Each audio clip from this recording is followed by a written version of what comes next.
पुरानी हवेली का रहस्य। गांव के किनारे एक पुरानी हवेली थी जिसे लोग भूतिया हवेली कहते थे। गांव के बुजुर्गों का कहना था कि वहां कोई भी रात बिताने जाए तो वापस नहीं लौटता। ये कहानी सुनकर कोई भी उस हवेली के पास जाने की हिम्मत नहीं करता था। राहुल, एक शहर का युवा जिसने हाल ही में अपने दोस्तों के साथ गांव में छुट्टियां बिताने का फैसला किया था। राहुल और उसके दोस्त अमन, पूजा और नेहा को ऐसी कहानियों पर विश्वास नहीं था। उन्हें रोमांच का शौक था और इसीलिए उन्होंने उस हवेली में रात बिताने का फैसला किया। शाम ढलते ही चारों दोस्त टॉर्च और खाने पीने का सामान लेकर हवेली की ओर बढ़े। हवेली के दरवाजे पर पहुंचते ही एक अजीब सी ठंडक महसूस हुई। हवेली के अंदर घुसते ही एक बड़ा सा हॉल दिखाई दिया जिसमें पुराने फर्नीचर और टूटे हुए झूमर लटके हुए थे। हवेली की दीवारों पर धूल और मकड़ी के जाले थे। वे चारों अंदर जाकर हॉल के बीचों बीच बैठ गए और मस्ती करने लगे। जैसे जैसे रात गहराती गई, हवेली का माहौल और डरावना होता गया। अचानक पूजा ने एक धीमी आवाज सुनी, जैसे कोई उसे बुला रहा हो। उसने ध्यान नहीं दिया और सोचा कि शायद उसकी कल्पना होगी। कुछ देर बाद अमन ने कहा, क्या तुम लोगों ने देखा?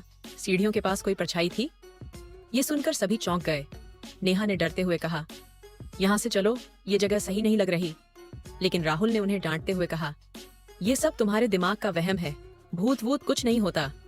इतने में अचानक से हवेली के दरवाजे खुद ब खुद बंद हो गए।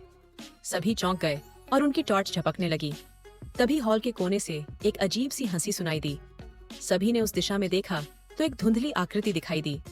वह आकृति धीरे धीरे उनकी तरफ बढ़ने लगी।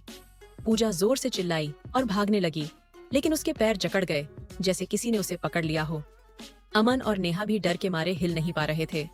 राहुल ने पूजा को छुड़ाने की कोशिश की, लेकिन उसका हाथ भी ठंडा और सख्त हो गया, जैसे किसी ने उसे भी जकड़ लिया हो। तभी वह धुंधली आकृति बोलने लगी, यह हवेली मेरी है, जो यहाँ आता है उसे यहीं रहना पड़ता है। ये सुनकर सभी की चीखें गूंजने लगीं। अचानक बिजली की गड़गड़ाहट के साथ सब बेहोश हो गए। अगली सुबह गांव वालों ने हवेली के पास उनके जूते और सामान बिखरे हुए पाए, लेकिन राहुल और उसके दोस्तों का कोई अता पता नहीं था। कुछ लोगों का कहना था कि उन्होंने रात को हवेली से चीखने की आवाजें सुनी थीं। उस दिन के बाद से कोई भी उस हवेली के पास जाने की हिम्मत नहीं करता। कहते हैं कि राहुल और उसके दोस्तों की आत्माएं अब भी उस हवेली में भटकती हैं।